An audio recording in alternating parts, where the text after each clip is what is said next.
কিছুক্ষণ আগে বললো ভূত তার সঙ্গী খুঁজে পায় না, আমি একটা সঙ্গী খুঁজছি যে আমার সঙ্গী হবে, জ্যান্ত মানুষ সঙ্গী হবে, কিন্তু এখনো পাইনি।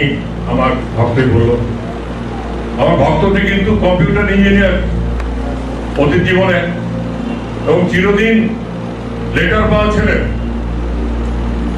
কিন্তু সবকিছু ছেড়ে তার বাড়িতে একদিন বলেছিল তুই প্র্যাকটিক্যাল হ। তো বলছে কি বিবেকানন্দ কি প্র্যাকটিক্যাল ছিলেন না?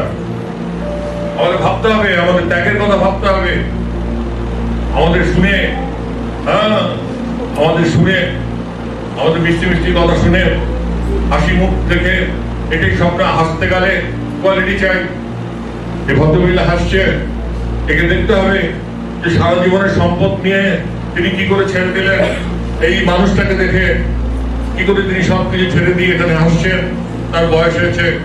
সুতরাং প্রথম কথা হচ্ছে আমার একটা চাওয়া আছে, আমার একটা অভাব আছে যে আমি একটা সঙ্গী খুঁজে পাচ্ছি না।